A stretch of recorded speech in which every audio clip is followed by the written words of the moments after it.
மக்களே, இன்றைய தமிழ்நாடு அரசியல் களத்துல நிறைய சம்பவங்கள் நடந்திருக்குது. அதுல குறிப்பா சொல்லணும்னா 50 வருஷம் வரலாற்றிலேயே சிஎம்டிஏ தமிழ்நாடு அரசு கிட்ட வந்து பாத்தீங்கன்னா நிதி கேட்டோ இந்த மாதிரி ஒரு சூழ்நிலை ஏற்பட்டதே இல்லை. பட் சடனா வந்து நிதி நெருக்கடி ஏற்பட்டு சம்பளம் தர முடியாத அளவுக்கு போயிருக்கிறாங்க.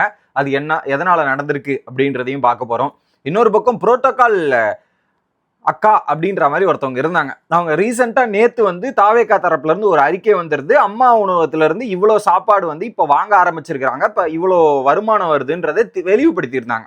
அதை தெளிவுபடுத்தினதுக்கு அப்புறம் உடனே நாங்க பண்ணுது மேடம் மேடம் மேடம் நீங்க என்ன பண்ணீங்கன்றத நாங்களும் பார்த்தோம், அதை கொஞ்சம் பார்த்து சொல்லலாம். அதை பத்தி நம்ம தெளிவா பார்க்க போறோம். அதை தாண்டி கடைசியா வந்து பாத்தீங்கன்னா இப்போ நிறைய சம்பவங்கள் நடந்துட்டு இருக்கு. நம்ம நேத்தே ஹைலைட் பண்ணியிருந்தோம், திமுக மற்றும் பாஜகவோட கூட்டணி அது இன்னும் வலுவாகிற மாதிரி சில விஷயங்கள் நடந்திருக்கு. எல்லாத்தையும் தெளிவா டீட்டெயிலா பார்த்துருவோமா? சேனலுக்கு புதுசா இருந்தீங்கன்னா சப்ஸ்கிரைப் பண்ணிருங்க, வீடியோக்கு ஒரு லைக் மற்றும் ஐப்பை கொடுத்துருங்க. ஃபேஸ்புக் மற்றும் யூடியூப்ல ஃபாலோ பண்ணாம இருக்கவங்க ஃபாலோவா பண்ணிட்டு வீடியோ பார்த்தா ரொம்ப ரொம்ப யூஸ்ஃபுல்லா இருக்கும். இப்ப கண்டென்ட்டுக்குள்ள போயிடலாம். முதல் விஷயம், நேத்து வந்து பாத்தீங்கன்னா ஒரு 7 கோடி ரூபாய் செலவு பண்ணி முதலமைச்சர் வந்து வந்த உடனே அம்மா உணவகத்தை ரெனோவேஷன் பண்ணோம் அப்படின்றதுக்காக ரெனோவேட் பண்ண ஆரம்பிச்சாங்க. பரவலா அம்மா உணவகத்துக்கு வர ஆட்களோட எண்ணிக்கை கூடி இருக்குது. வருமானமும் 1,30,00,000 மேல வந்துட்டு இருக்குன்ற மாதிரி நேத்து தான் அறிக்கை விட்டுருந்தாங்க. இதுல நம்ம தெரிஞ்சுக்க வேண்டிய விஷயம்னா, வட மாநிலத்து இருந்து வரவங்க எல்லாம் கூட அங்க போய் சாப்பிட்றது, இங்கிருந்து நிறைய பேர் இப்ப தரம் இம்ப்ரூவ் ஆயிருக்குது, நல்ல ஃபெசிலிட்டிஸ் இருக்கு, நிறைய பேர் வந்து வீடியோ போறதை நம்மளே பார்த்துருக்கோம். இதை பேஸ் பண்ணி அக்கா நேத்து அந்த புரோட்டோகால் அக்கா வந்து ஒரு விஷயத்த சொல்லியிருக்காங்க. என்ன சொல்லியிருக்காங்கன்னா, இவங்க வந்து திமுக தலைவர் திரு மு.க. ஸ்டாலின் அவர்கள் முதலமைச்சராக பொறுப்பேற்ற போது முதலே அம்மா உணவகங்களுக்கு தரம் உயர்த்திடவும் மக்களுக்கு தரமான உணவு வகைகளை வழங்கிட தொடர் நடவடிக்கைகள் முன்னெடுக்கப்பட்டன அப்படின்னு சொல்றாங்க.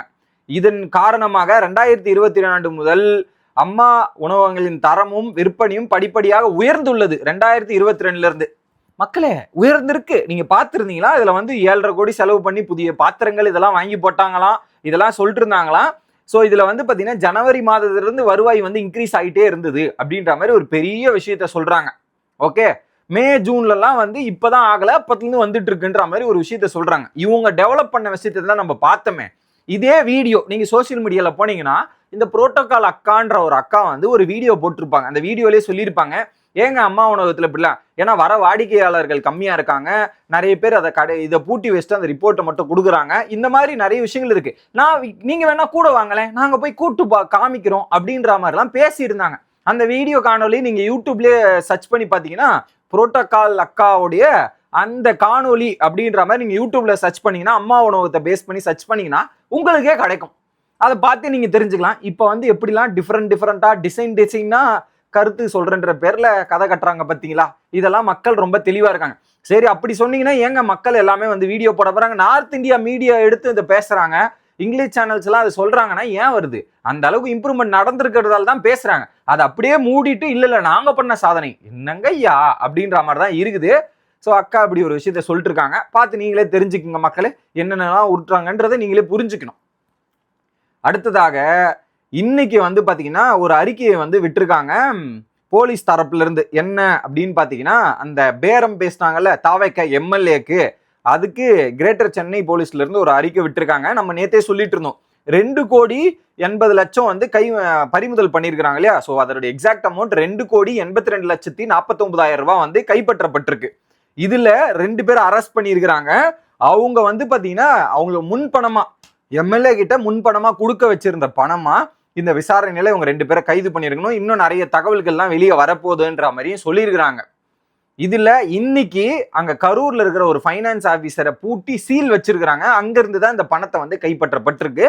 ஸோ இந்த நெட்வொர்க் வந்து ஒரு பெரிய நெட்வொர்க்கா செயல்படப்பட்டிருக்கு அப்படின்றதான். ஐ மீன், நீங்க இன்னைக்கு கூட ஒரு ஆர்டிகல் வந்து இங்கிலீஷ் ஆர்டிகல், இந்துல இருந்து ஒரு ஆர்டிகல் ரிலீஸ் ஆயிருக்கு போல. அந்த ஆர்டிகல்லே வந்து பாத்தீங்கன்னா 15 எம்எல்ஏ டார்கெட் பண்றதும், இதுல அந்த 17 எம்எல்ஏ கிட்ட வந்து பேசி அதை எடுத்துட்டு வரவங்களுக்கு அவங்களுக்கு செர்டன் கமிஷன் போகுது. 2 கோடியில இருந்து 5 கோடி வரையும் அவங்களுக்கு கமிஷன் இருக்கிற மாதிரி அந்த ஆர்டிகல்லே போட்டிருக்காங்க. ஸோ இது ஒரு பெரிய அந்த மேகாலயா ப்ராஜெக்ட்ன்ற மாதிரி இது ஒரு பெரிய ஆப்ரேஷனா நடத்திருக்கிறாங்க. அந்த ஆப்ரேஷன்ல தான் ஒரு சில நபர்கள் சிக்கி இருக்காங்கன்றது தெளிவா தெரியுது. தெரிஞ்சுக்கோங்க மக்களே, இதெல்லாம் நடக்குது. யோசிச்சு பாருங்க, ஸோ 2-5 கோடி பிடிச்சி கொடுக்குறவங்கன்னா அவங்க எவ்வளவு ஆட்டிய போட்டிருப்பாங்க, எவ்வளவு சம்பாரிச்சிருப்பாங்கன்றது நீங்க தெரிஞ்சுக்க வேணும். நிறைய பேர் வந்து நம்ம இது தாவைக்காக்கு தான் சப்போர்ட் பண்றோன்ற மாதிரி. பட் இருக்கிற நடப்பை நீங்க யோசிச்சு பாருங்க. அவங்க பண்றதுனால யாருக்கு விளைவாகிறதுனா அவங்க பண்றதால காசு ஏறுது, அதெல்லாம் நம்ம தலையில தான் வந்து விடியுது, நம்மளுக்கு தான் இது ஆகுதுன்றத நீங்க புரிஞ்சுக்கணுன்றதுக்காக தான் சொல்ல வர்றது. ஓகே, அடுத்து சிஎம்டிஏ அப்படின்ற மாதிரி இருக்கும். அந்த சிஎம்டிஏ வந்து பாத்தீங்கன்னா இன்னைக்கு தமிழக அரசு கிட்ட 200 கோடி ரூபாய் கேட்டிருக்காங்க. ஊதியம் கொடுக்கறது கூட அவங்க கிட்ட காசு இல்லை அப்படின்ற ஒரு தகவல் கிடையாது. என்னப்பா சிஎம்டிஏ கிட்ட காசு இல்லையா அப்படின்னு. சிஎம்டிஏன்னா என்ன அப்படின்றத சொல்லுறேன். இங்க வந்து ஒரு வளர்ச்சி குழுமம். ஓகே, சென்னையை சுத்தி ஏதாவது ஒரு பில்டிங்கோ வணிக வளாகமோ கட்டணும்னா அவங்க அடிப்படையில தான் கட்டணும். இது 1977 இருந்து பாத்தீங்கன்னா அவங்க சுதந்திரம் வாங்கி தனியா செயல்படுறாங்க.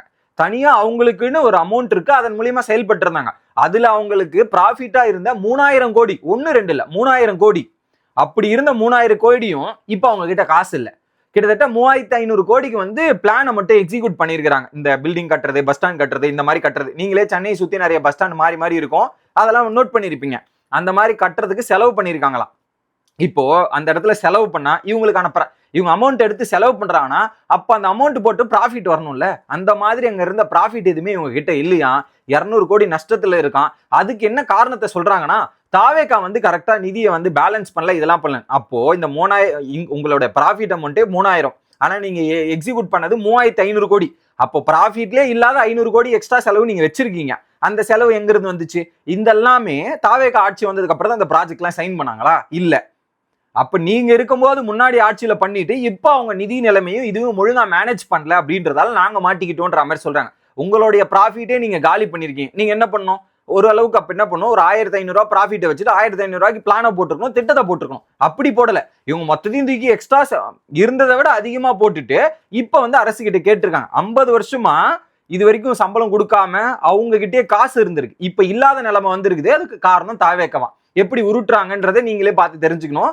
சடனா வந்து இவங்க இந்த 2 மாசத்துல இந்த வேலையை பார்த்துட்டாங்க. காசு எல்லாத்தையும் இது பண்ணி காலி பண்ணிட்டாங்க. இதுக்கு முன்னாடி இருந்தவங்க அந்த கட்டடம் கட்டுறதெல்லாம் யார் இருந்தாங்கன்னு தெரியுமே, அறநிலைத்துறை அமைச்சரான சேகர் பாபு அவரு. அப்புறம் அந்த புரோட்டோகால் அக்கா, இவங்க எல்லாம் அந்த லிஸ்ட்ல தான் வராங்க. அதுல பார்த்தே நீங்க தெரிஞ்சிருக்கணும் என்ன நடந்திருக்கும்ட்டு. இப்போ வந்து அதனுடைய முழு பொறுப்புகளையும் அரசாங்கம் கிட்ட ஒப்படைக்கிறதுக்காக ரெடியா இருக்காங்க. அப்படி ஒப்படைச்சாவது அதுல நடக்கிற முறைகேடு எல்லாம் இன்னும் கொஞ்சமா தடுத்து அதை பார்த்து யார் யார் என்னென்ன பண்ணிருக்காங்கன்னு ஆக்ஷன் எடுத்து விட்டா ரொம்ப நல்லா இருக்கும்னு நான் நம்புறேன். ஓகே, இந்த 3 விஷயம்.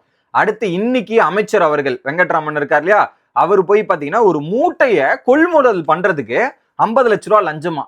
பாத்தீங்களா? அதுவும் அவர் அமைச்சர் போன்லயே பேசுறாரு. போன்ல பேசும்போது அவர் அப்படி பேசுறாரு. போன்ல பேசும்போது அங்க அந்த போன்ல இருக்கிற பேசுற நபர் அப்படிதான் இந்த மாதிரி நிறைய விஷயங்கள் நடக்குதுன்ற மாதிரி அவருடைய பேரை கேட்டு அந்த இடத்துல கலெக்டருக்கு ஆர்டர் போட்டு சஸ்பெண்ட் பண்ண சொல்லியிருக்காங்க. இந்த சீனை பார்க்கும்போது முதல்வர் படம் ஞாபகம் தான் வருது. அர்ஜுன் போயிட்டு ஓ எவ்ரிபடி அப்படின்னு சொல்லிட்டு அப்பயே அங்க டிஸ்மிஸ் ஆர்டர் போட்டு கொடுப்பாங்கல்ல, அந்த மாதிரி ஒரு சம்பவமா தான் இன்னைக்கு நடந்திருக்குது அப்படின்றத பாக்குறோம். நேத்து தான் ஒரு 2 to 3 டேஸ்க்கு முன்னாடி தான் முதல்வர் விஜய் அவர்கள் வந்து ஒரு அறிவிப்பு கொடுத்திருந்தார். இந்த ஸ்கூல்ல போய் ரீல்ஸ் எடுக்கிறது, அவங்கவுங்க துறையை மட்டும் அவங்க பாருங்க, மற்ற துறைக்கெல்லாம் போகாதீங்கன்னு சொல்லியிருந்தார் இல்லையா. ஆனா நேத்து இங்க வந்து பாத்தீங்கன்னா தர்மபுரியை சேர்ந்த கஜேந்திரன்ற ஒரு எம்எல்ஏ வந்து பாத்தீங்கன்னா ஸ்கூலுக்கு போயிட்டு ரீல்ஸ் எடுத்திருக்காரு. சோ இந்த மாதிரி ஆட்களுக்கு இன்னும் கடுமையான நடவடிக்கை எடுக்கணும். ஆல்ரெடி ராஜ்மோகன் இதெல்லாம் பண்ணக்கூடாது கல்வித்துறை அமைச்சர் சொல்லியிருக்கிறார். அதையும் மீறி நீங்க பண்றீங்க. முதல்வரும் ஒரு எச்சரிக்கை கொடுத்திருக்கிறார். சோ இவங்களுக்கு எல்லாம் வந்து வச்சு செஞ்சு விடுங்க சார். சோ நீங்க ஒரு அறிவிக்கை கொடுக்குறீங்க, அதெல்லாம் மீறி இப்படி நடக்கிறாங்கன்னா அதுக்கேற்ற மாதிரி தக்க நடவடிக்கை எடுக்கணும். இது ரொம்ப தவறான செயல், அதை வந்து கண்டிக்கணும். ஸ்கூலுக்கு மாணவர்கள் கிட்ட போய் பேசுறது இதெல்லாம் பண்ணும்போது அவங்களோட விஷயத்தையும் பாதிக்கப்படுது, அவங்களும் ஒரு பதட்டத்துக்குள்ள போறதுக்கான வாய்ப்பு இருக்கு. இதெல்லாம் தவிர்க்க வேண்டும், கடுமையான நடவடிக்கை எடுக்க வேண்டும் அப்படின்ற ஒரு கோரிக்கையும் வச்சுக்கிறோம். ஓகே, அடுத்து ஒரு சீக்கிரட்டை உடைச்சிருக்கிறார் துரை வைகோ அவர்கள். என்னன்னா திமுக அந்த கரூர் சம்பவம் இருக்கு இல்லையா, அந்த கரூர் சம்பவத்துல திமுக வந்து பாத்தீங்கன்னா வைகோக்கு போன் பண்ணி விஜய்க்கு எதிராக அறிக்கை விடுங்க, விஜய் தான் காரணம்ன்ற மாதிரி அறிக்கை விடுங்கன்ற மாதிரி அப்ப பல விஷயங்கள்லாம் பேசியிருக்காங்க போல. அதை சொன்னதே திமுக தலைமையில் இருக்கிற ஒரு நபர் தான் அப்படின்ற ஒரு விஷயத்தையுமே சொல்லியிருக்கிறாங்க. அப்ப நீங்க பார்த்து தெரிஞ்சுக்கங்க அந்த தலைமையில இருக்கவங்க யார் சொல்லி செஞ்சிருப்பாங்கன்ட்டு. ஸோ வெளியே வந்து நாங்க வந்து இந்த ஒரு விஷயத்தெல்லாம் அரசியல் பண்ணாதீங்கன்னு சொல்லுவோம், ஆனா நாங்களே பின்னாடி வேற மாதிரி செயல்படுவோன்ற மாதிரி செயலும் பட்டிருக்காங்கன்ற மாதிரி இன்னைக்கு அவர் கொடுத்த வீடியோ மூலியமா நமக்கு தெரிஞ்சிருக்குது. மக்களே தெரிஞ்சிருக்கு, பார்த்து புரிஞ்சுக்குங்க. இன்னும் என்னென்ன காரியங்கள்லாம் செஞ்சு வச்சிருக்காங்க அப்படின்றது தெரியல. அடுத்து காதர் மொய்தீன் அந்த IUML இருக்கல பாராட்டுறாருப்பா, ஊழல் குறைஞ்சிருக்கு, டாஸ்மார்க் இதெல்லாம் குறைஞ்சிருக்கு, பயங்கரமான பாராட்டு அவரு ஒரு பக்கம். சண்முகம் ஒரு பக்கம், நான்லாம் இப்ப கேள்விப்படுறேன் டெண்டருக்குலாம் பார்ட்டி ஃபண்ட் வாங்குறது இல்ல, டிரான்ஸ்ஃபர் காசு வாங்குறது இல்ல, இதெல்லாம் ஒரு பெரிய மாற்றம். என் காதலே நிறைய பேர் சொல்லி கேட்கறாங்கன்ற போது இதுதான் மாற்றம். ஏன்னா நீங்க போய் ஒரு சர்டிபிகேட்டை மாத்துறதுக்கு எத்தனை வாட்டி அலையணும், எவ்வளவு காசு கொடுக்கணும்னு போய் அனுபவிக்கிறதுக்கு தான் தெரியும். ஸோ இது நிஜமான மாற்றம் அப்படின்றத பாக்குறோம்.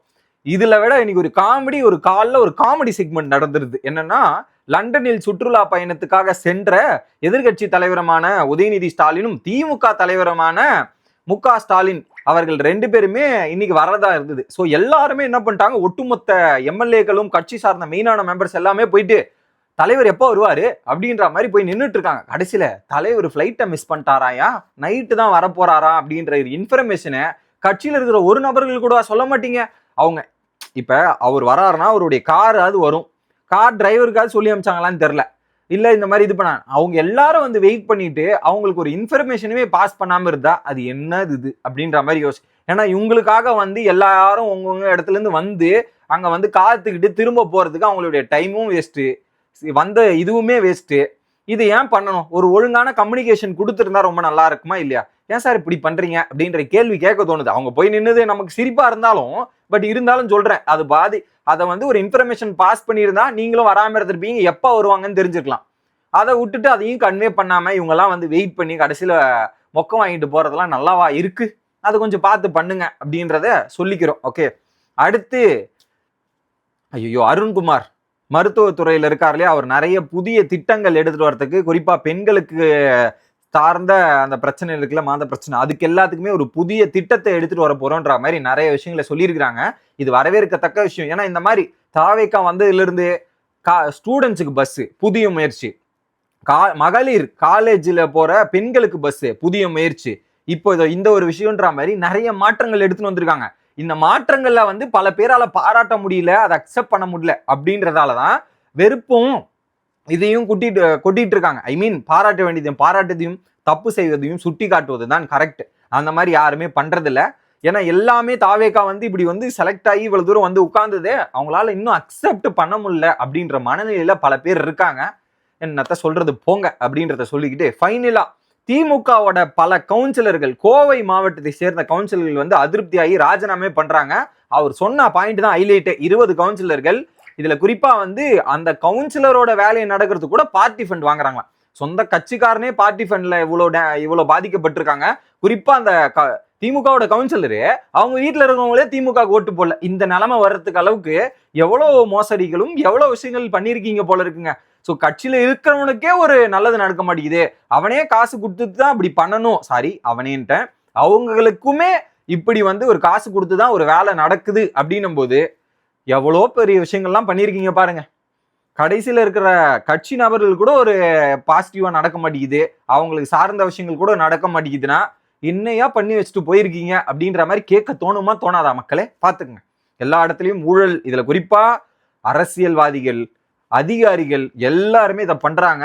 ஸோ இதெல்லாம் இன்னும் ஸ்ட்ரிக்டா ஆக்ஷன் எடுத்து குறைக்க ட்ரை பண்ணணும். அதை குறைச்சாதான் நல்லா இருக்கும். அதை தாண்டி இன்னைக்கு 7 பேர் சஸ்பெண்ட் பண்ணப்பட்டிருக்காங்க அதே சிஎம்டிபியில. அதை தாண்டி நிறைய முயற்சிகள் எடுக்கணும். இன்னும் தீவிரமா எடுத்தா எல்லாமே நல்லபடியா போவோன்றத சொல்லிக்கிட்டு ஃபைனலா இந்த டாபிக்கை சொல்லாம போனா தப்பாயிரும். பிஜேபி மற்றும் திமுகவோட கூட்டணி ஆல்மோஸ்ட் உறுதியாகிற நிலைமையில இருக்கு. ஏன்னா டீலிமிட்டேஷன் வந்து நாங்க ஏத்துக்க மாட்டோம், அதுக்கு எதிராக இருப்போன்ற மாதிரி போன வாட்டி அங்க ஒரு பிரச்சாரத்திலே வந்து நமக்கு சாதகமா தீர்வு வந்திருக்கு அப்படின்னு சொல்லிட்டு அந்த ஒரு கருப்பு பேண்ட்டும் கருப்பு சட்டையும் போட்டு திமுக தலைவர் மு.க. ஸ்டாலின் அந்த பேப்பரை எரிச்சதெல்லாம் பார்த்திருப்போம் டீலிமிட்டேஷனை பத்தி. ஆனா இப்போ இல்ல அந்த இது வரட்டும், அது என்னன்றதை நாங்க பாக்குறோம்ன்ற மாதிரி பேசுறாங்க. என்ன சார், கொஞ்சம் ஒரு 4 மந்த்ஸுக்கு முன்னாடி தான் இதை எதிர்த்து இதெல்லாம் பண்ணீங்க, இப்ப என்ன 4 மாசம் கழிச்சு வந்து நாங்க ஆதரிக்கிறோன்ற அளவுக்கு போயிருக்காங்க. சோ ஆக மொத்தத்துல பாஜக எடுத்துட்டு வர ஒரு மசோதாக்கு திமுக ஆதரவு தெரிவிக்க போறாங்க. ஆதரவு தெரிவிக்கிறதால என்ன நடக்க போகுதுன்னா, இங்க டீலிமிட்டேஷன் சொல்றது என்னன்னா, தென் இந்திய மாவட்டங்களுக்கு வந்து தென்னிந்திய மாநிலங்களுக்கு ஒரு பெரிய பாதிப்பு ஏற்படுத்தும். அதனால வந்து இவங்க நிறுத்தி வச்சிருக்காங்க. பாஜகவோட திங்கிங் என்னன்னா, அந்த டீலிமிட்டேஷன் வந்துச்சுன்னா தொகுதிகள் அதிகமானா அவங்களுக்கு நிறைய நார்த் சைட்ல நிறைய இடத்துல அவங்களுக்கு நிறைய கவுண்ட் அதிகமாகும். அதன் மூலியமா அவங்க நடக்கிற விஷயங்கள் எல்லாமே நடத்திக்க முடியும்ன்றதுக்காக தான் இந்த ஒரு விஷயத்தை எடுத்துட்டு வராங்க. அது ரூல் படி சட்டப்படியும் இருக்கு, அந்த சட்டப்படி தான் எடுத்துட்டு வராங்க. 25 வருஷத்துக்கு ஒரு வாட்டி நடக்கணும்ட்டு அதான் எடுத்துட்டு வராங்க. இப்போ இத்தனை நாள் எதிர்த்துட்டு இப்ப வரட்டும் பார்க்கலாம் அப்படின்னு சொல்லும் போது சோ இது இரட்டை நிலைப்பாடுன்னு தான் சொல்றேன். ஒண்ணு இந்த ஒரு பாயிண்ட்டுக்கு நீங்க ஸ்டிக் ஆன் பண்ணிருக்கணும். ஃபர்ஸ்டே நீங்க அதை பரிசோதனை எல்லாம் பண்ணாம எரிஞ்சுட்டு பேப்பர்லாம் எரிச்சிட்டு அவ்வளவு விஷயங்கள் பண்ணிட்டு சடனா இப்ப நீங்க ஆட்சியிலும் இல்ல, சோ நம்ம ஏதாவது பண்ணணும், இல்ல மத்திய அரசு யாராவது ஒருத்தர் கூட மத்திய கட்சிகள் ஏதாவது கூட்டணி வச்சுக்கணும்ன்றதுக்காக இப்படி ஒரு முயற்சிகள் எடுப்பதாக தகவல் வருகிறது. இதை பத்தி நீங்க என்ன நினைக்கிறீங்க அப்படின்றத கமெண்ட்ஸ்ல சொல்லுங்க. இத்தனை நாளா பாஜக எதிர்ப்புன்னு ஓட்டிட்டு இப்ப கடைசியிலே அவங்க வெளிநடப்போம் இல்ல, அது ஒண்ணு அவங்களுக்கு ஒரே ஆப்ஷன், அதை ஆதரிக்க கூடாது, எதிர்ப்பணும். அதுதான் இத்தனை நாள் பண்ணியிருக்காங்க, அதை வச்சுதான் ஓட்டு இருந்திருக்காங்க. அப்படி பண்ணலன்னா வெளிநடப்பு செஞ்சாலும் சரி, அந்த தீர்மானத்துக்கு ஆதரவு தெரிவிச்சாலுமே சரி, டோட்டலா இவங்க இத்தனை நாள் சொன்னதுக்கும் இப்ப செஞ்சதுக்கும் என்னன்றத மக்களே புரிஞ்சுப்பாங்கன்னு நினைக்கிறேன். சோ இதோட இந்த காணொலியை முடிக்கிறேன். மீண்டும் இன்னொரு வீடியோல சந்திக்கிறேன். Bye S.